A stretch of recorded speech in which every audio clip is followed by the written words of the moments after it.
We are in the thick of the offseason, and that means that sometimes the hope can get a little bit out of control. So tonight, we'll tone those hopes down and take a skeptical look at the 2023 Dallas Cowboys. Here we go.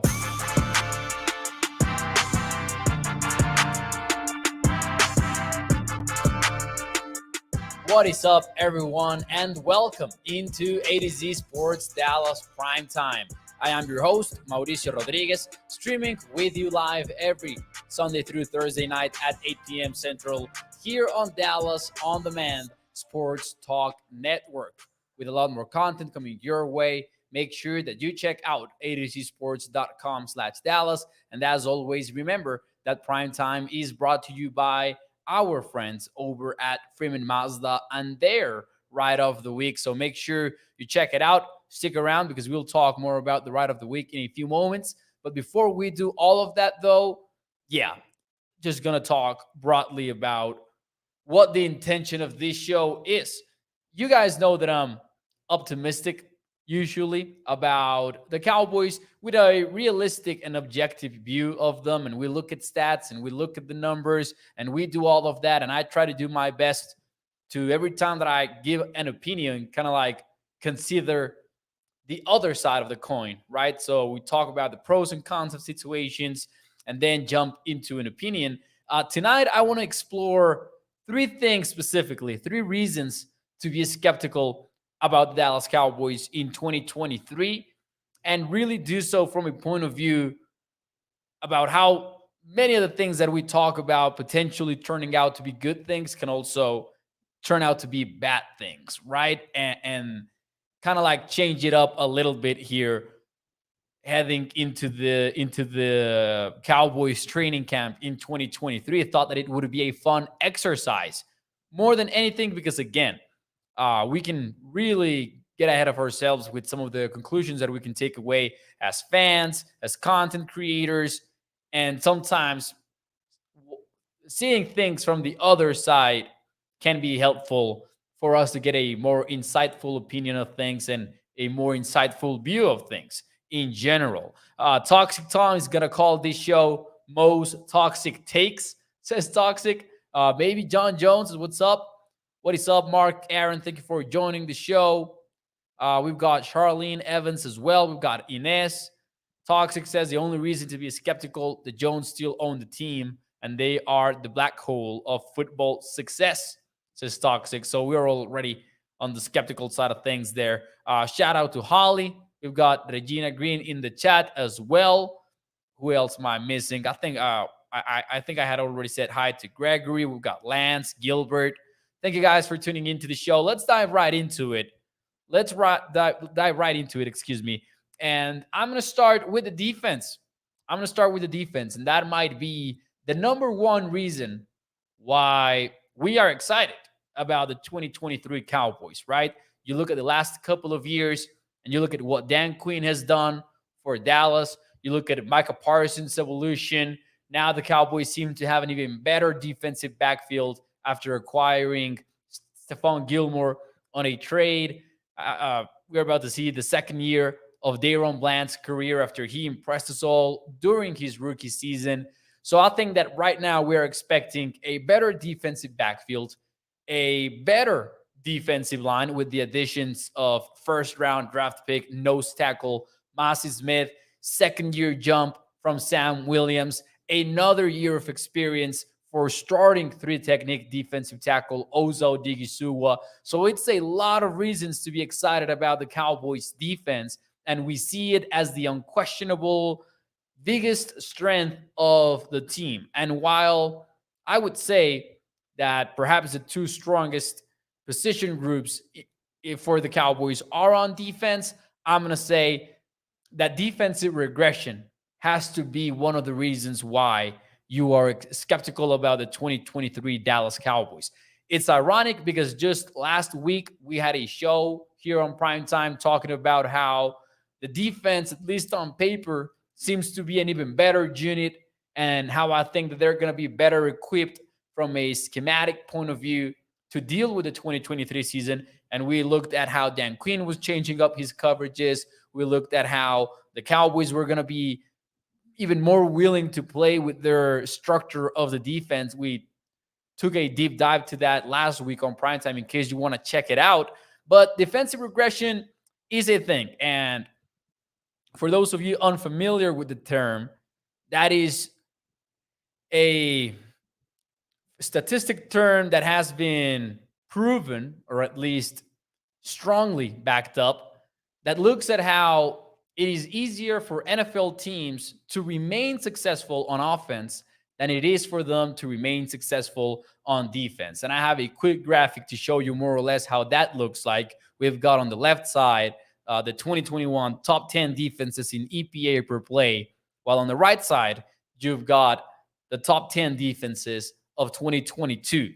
And there are a lot of shifts, even more than if you look at the league's offenses around the league, because 4 out of the top 10 defenses in 2021 returned to the top 10 in 2022, and just 2 of 5 when looking at the top 5 exclusively.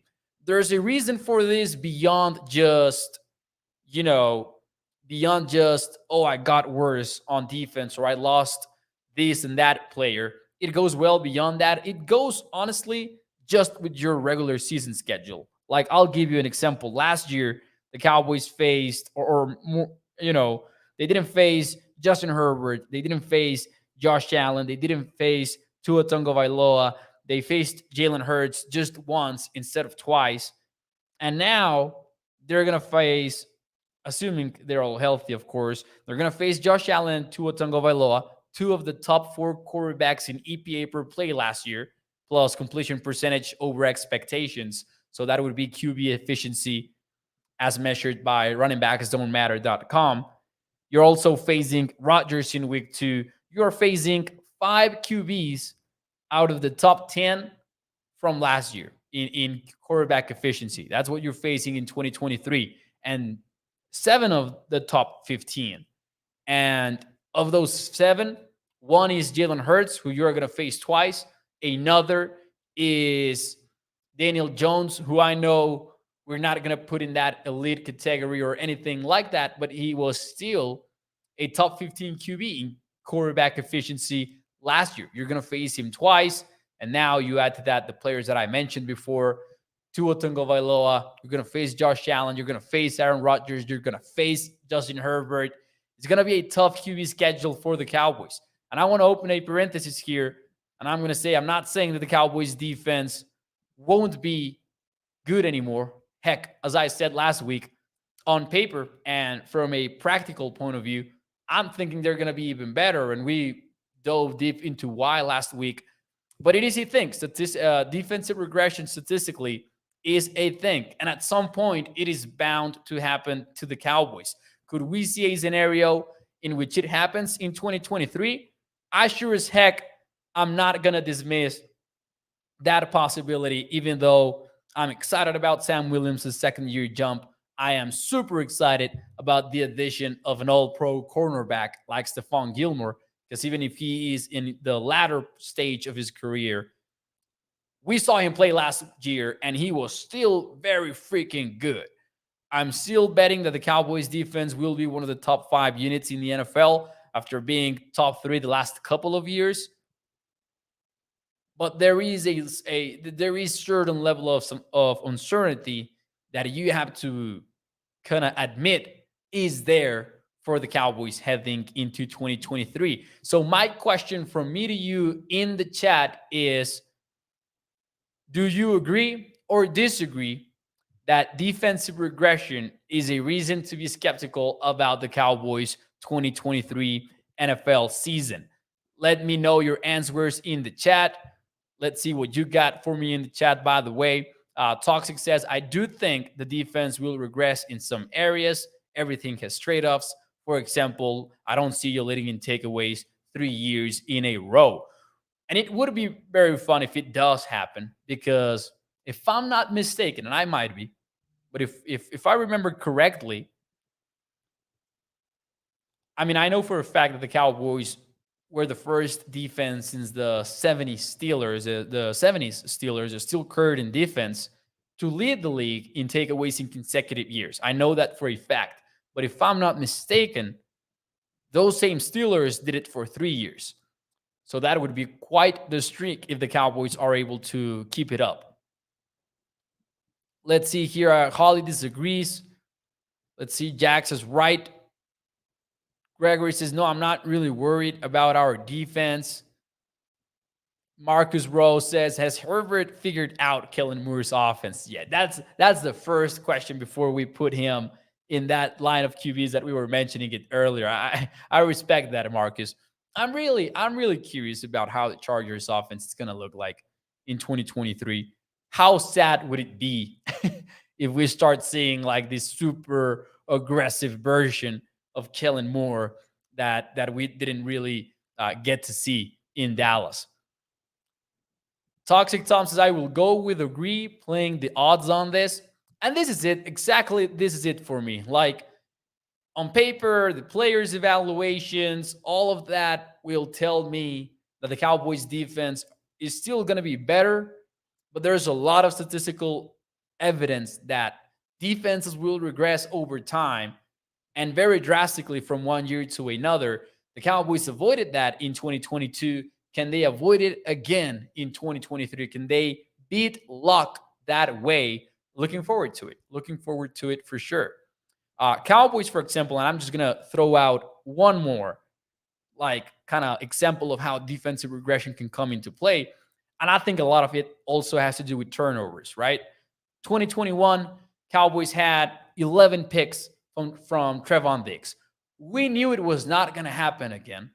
And we knew that Trevon Diggs could improve as a player. And I actually think that he did. Trevon Diggs was a better cornerback in 2022 than he was in 2021 in coverage, in my opinion. He just got all of the takeaways in 2021, right? But the Cowboys still forced the most fumbles, or were tied for the most fumbles forced as a defense last season.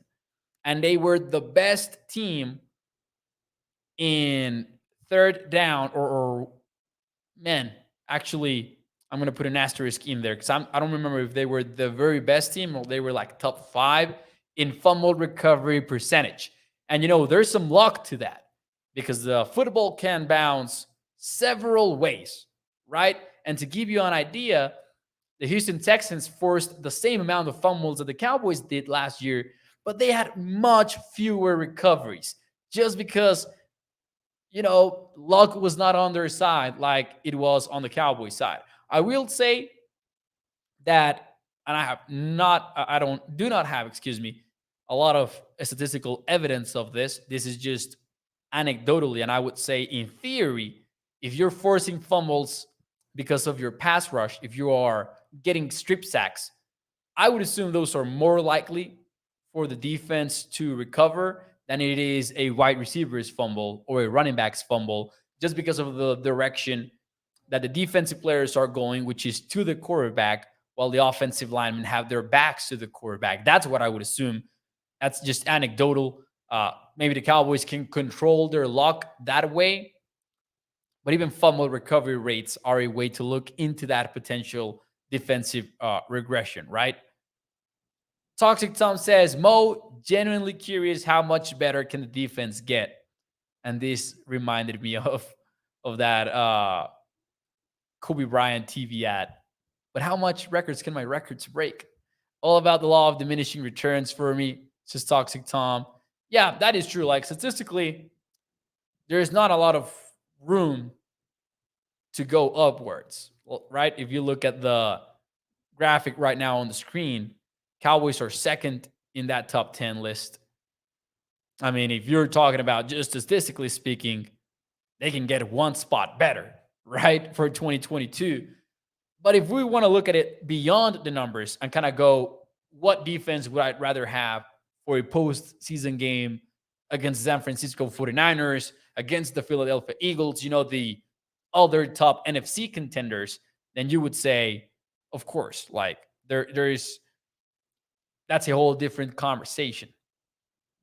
Because if we go just by numbers only, I think it would be kind of unfair because I think it also kind of you also kind of have to look at the quarterbacks that you're facing, the teams that you're facing, and which of the two was the toughest schedule overall from a defensive point of view. Maybe another potential episode of primetime, honestly, kind of looking at that question specific. How much better can the defense get? That would be a good one. The guru says, and this is the guru giving his 3 reasons to be skeptical. He says field goal kicker, Dak learning a new offense, and number 3, depth at linebacker. Before I dive into my second reason to be skeptical tonight, let me know in the chat, what is your biggest reason to be skeptical about the 2023 Cowboys? And for those of you who are just tuning into the show, this is just let's call it a critical thought exercise. We're not trying to hate on the Cowboys or anything like that.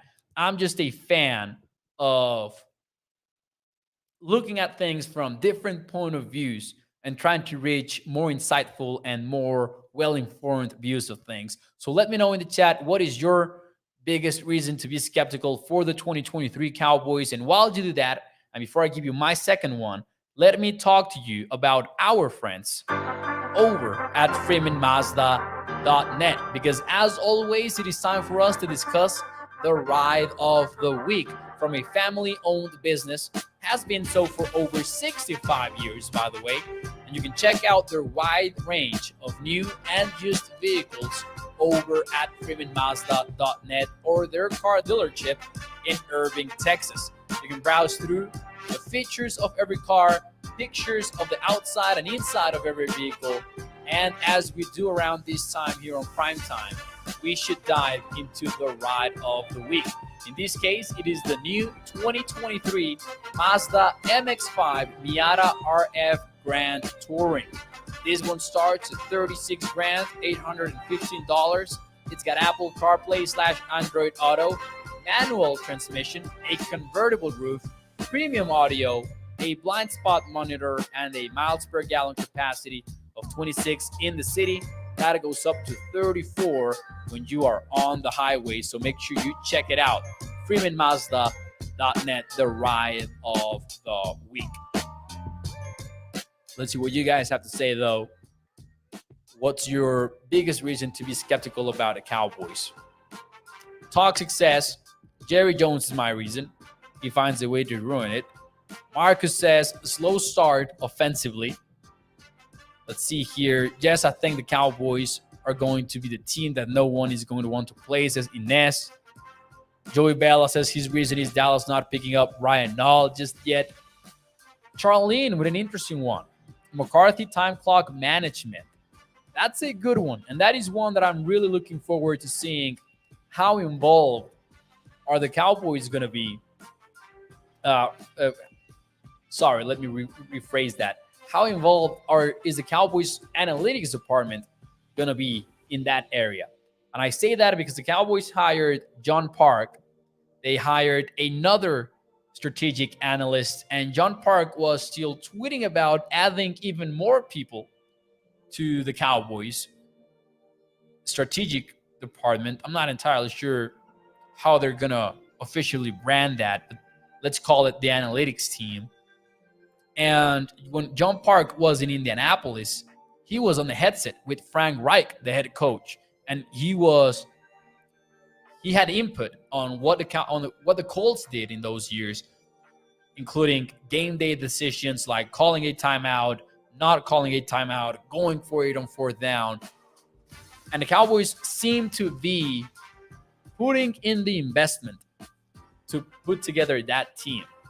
How does that look like on game days? Not entirely sure. Maybe we will find out later in the year. But could that help on the clock management side of things? Hopefully. For now, I think it's a very good reason to be skeptical. Thinking out the boxes, Lance, skeptical about the running back position. I love Pollard, but we also have no backups, says Guru. Holly says that coaching in the front office is the biggest reason. I'm going to go with number 2 on this list. I'm going to go with, the Mike McCarthy project. I've talked a lot about the changes that the Cowboys offense could feature when the season starts. I've talked about some of the things that I'm excited about. Among those, new pass protection schemes, an increased use of outside zone, and a specialization in outside zone instead of running a very diverse menu of running schemes. I'm excited about that. And still, how refreshed is Mike McCarthy's offense really going to be? Because he hasn't done it in a while. And the last few years that he was with Green Bay, his offense didn't look too great. It went a little bit stale. It stopped being special. And if you look at the numbers for his entire coaching regime, it's an impressive track record. Number 3 offense between 2006 and 2018 in EPA per play. Top 4 offense just throwing the football too. So it's a good unit. The one that he had in Green Bay for all those years, which were evidently very different teams. Like, he did not have the same team when he won the Super Bowl for the first time as he did 5 years later or something like that. It was not the same.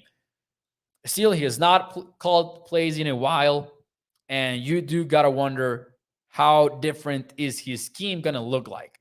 And not only that, but how will he fare taking over an offense that is partly not his? And I've talked about it before here on the show too. I think that the 30% number that the Cowboys have offered uniformly, and I say that because Dak Prescott has mentioned that it's going to be a 30% change. Mike McCarthy has mentioned the same number. Brian Schottenheimer also said 30%. And I think that figure has been a little bit overblown because some people say, oh, it's not going to change almost. But I do think that how it's called, like, you can change the offense, the playbook, the language by 30%, but how you call it on Sundays, it can look very differently, and how you specialize in stuff, etc. So it's still going to be partly Kellen Moore's offense. And how does that look like, right?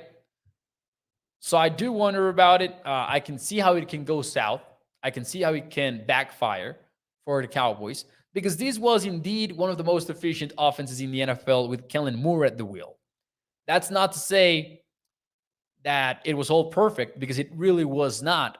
But the bar is set pretty high for the Cowboys, in at least from a numbers perspective. During Kellen Moore's regime, the Cowboys were almost, or not almost, that would be crazy to say, but statistically they were like number 2 in points per game scored, behind only the Kansas City Chiefs, and the same for DVOA and that kind of stuff. They were one of the most efficient teams in the NFL, and now Kellen Moore is gone. And I do agree that Marcus Rowe, as Marcus Rowe says, that offense does need to change. You couldn't keep going with that, in my opinion. I agree with that. But I also kind of can see how it's not a surefire bet, right? First year calling the offense since 2018. It's not even your offense entirely. And again, I'm optimistic. We've gone over the changes here on the show that we could see. We've gone over some of the reasons to be excited about the change. There are some good question marks there. And then my number 3 reason to be skeptical, just to close out my reasons before I dive deeper into the comments here, because I see a lot of interesting ones coming in. If you have thoughts, as always, make sure that you drop them in the chat. And by the way, just a quick time out here. Do me a favor and hit the like button if you're enjoying the show. If you enjoy the content, smash that thumbs up button for me, because every like puts this show in front of more and more Cowboys fans. So I really appreciate you taking a split second to go ahead and do that. But I was going to say, number 3 reason has to be the potential woes of the offensive line. Right now, I am of the school of thought that the Cowboys are going to play their best 5 up front. And because I am of that school of thought, I would say that the Cowboys are going to play Tyron Smith at left tackle and Tyler Smith at left guard. And I personally like it. I know it's one of the most controversial offseason topics that you can get into for the Cowboys this year. But still, you worry about Tyron Smith's health. Can he play a full season? Statistically, that has not been likely at all over the last few years, has not happened in a long, long time. You want it to happen, but will it happen? And if Tyron Smith goes down, as much as you talk about a position flexibility, things can get ugly pretty fast because you're moving Tyler Smith from inside to the outside, and you can feel good about it because Tyler Smith proved that he was special in year one, that he could, that he was not going to be a liability, in other words. But I'm not sure who would take over at left guard. And then that's where it can get pretty dangerous really quickly because you're only as good as your worst offensive lineman, right? People say that all the time. Coaches say that. I believe it to be true because that way opposing defenses can focus on the donkey, as Coach Cody Alexander would say in one of his Substack Match Quarters articles. And then all of the pressures go to the weak spot, to the weak link. And it only takes one. It only takes one for opposing defenses to zero in on that offensive lineman, force a running back to be critical in pass protection and make him choose and make him get into conflicts. And it's a dangerous game to play. I'm not sure what's the best choice for the Cowboys because I would still prioritize playing with my best group of five as much as I can. So I would still plan on Tyron Smith being the starting left tackle of the team. But it can go wrong really quickly. And that's a delicate game that the Cowboys are going to be playing, and they're going to be balancing it a little bit. That's my number 3 reason to be skeptical about the 2023 Dallas Cowboys. I think that's my biggest concern on offense. Because I'm not sure I feel very confident about the tight end room. Luke Schoonmaker, Jake Ferguson are both promising and talented. But are the Cowboys going to be able to easily replace what Dalton Schultz was for the offense? Even if I agree he was no Travis Kelce, he was no George Kittle, Mark Andrews, anything like that, he was still a very productive piece of your offense, and now he's gone. So I'm kind of slightly worried about that, but I think I'm more worried about just the depth of the offensive line and the Tyron Smith thing, right? The Tyron Smith thing specifically. Toxic Tom says, saying if Tyron goes down is like saying if the sun rises, it's going to happen. That's the thing with Tyron Smith. That's, I think, what we all think about number 77 at this point. Let's see here some of your comments. There were a lot of interesting ones. Before we get out of here, let me try to get through as much as I can, as many as I can. There was one from Guru who says, hey, Guru actually touched on the tight end thing a little bit earlier. He says, will our current 3 tight ends fill the shoes of departed tight end Dalton Schultz? Is a fair concern. And it's one that I think has gotten underestimated because I think that most of Cowboys Nation, or at least it was a debate. I'm not sure if it was most or not, but at least it was a 50-50 debate on whether or not should the Cowboys extend Dalton Schultz. And it got to a point in which we all were expecting him to leave. It wasn't a surprise that he left in free agency, but I think that we have underestimated how productive he was for Dallas. Was he special like the elite tight ends in the league? Maybe not. Did he dictate coverage? I don't think so. I don't think that he did. I don't think that he was that major concern for opposing secondaries or anything like that. But he was still putting out the numbers, right? He was still being a quote-unquote sure-ish catcher for Dak Prescott on offense. And now you're betting on 2 very inexperienced players. You know, even the number 3 tight end, but mostly those top 2 guys who appear to be Schoonmaker and Ferguson. Let's see here. And Guru also said, McCarthy and Schottenheimer will work hand in hand with the offense. It won't be all McCarthy. And I agree, but McCarthy is going to be the top mind. I do agree with that. McCarthy is going to be the top mind, though. Eli says, I think the offense is going to be the same as last year and be terrible on offense in the playoffs. Hopefully, that's not the case. Gregory wants to see at least 30% more play action. Toxic Tom says, I swear, if I see running up the A gap, if I see curl routes, and if I see Mike clapping on the sidelines, I might riot. Running into the A gap, the Cowboys seem to be focusing on outside zone, right? There's many different type of outside zone runs, obviously, but we might see less of those interior runs, hopefully. And I also think that curl routes are not going to be a staple of McCarthy's offense, just like Kellen's. Katharina says McCarthy knows that his butt is on the line, I think, and he will not be stale. Trust me, I like what we have in 2023. Minus sick. Thank God Moore is gone, says Katharina. Don't overlook Dan Quinn's endorsement of the offense, says Sugar Daddy Williams. Jesus says, Dak Prescott, be stronger. You're my hero. And maybe I missed some other good comments. Sorry about not getting to all of them tonight. Dano here says, Schultz reminded me of a Zach Ertz type of tight end.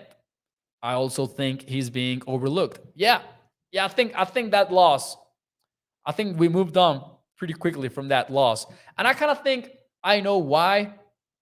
Again, it's because we all expected it to happen. Not entirely sure that it was a surprise that the Cowboys moved on from Dalton Schultz. Maybe the most surprising point of that development was when we heard for how much he had signed with the Houston Texans, because that was a pretty low number. And you would have assumed that maybe for that amount of money, he could have been kept. But the Cowboys were ready to move on. They were ready to move on. And now they have. We'll find out how that pans out for the Cowboys. But anyways, that is our 2023 skeptical look at the Dallas Cowboys. I wanted to make this one happen for a while now. I thought that it was fun. I thought that it was insightful. I always like to look at things from several points of view. If you also enjoyed it, do me a favor. Hit the like button for me. Smash that thumbs up to help me put this show in front of more and more Cowboys fans. And ladies and gentlemen, that will be it for me tonight. Prime Time, as always, brought to you by our friends over at freemanmazda.net. Hope that you guys had a fantastic weekend. Hope that you guys have a fantastic start to the week. And as we do every Sunday through Thursday at 8 p.m. Central, I will see you tomorrow. Muchísimas gracias a todos. Bye-bye.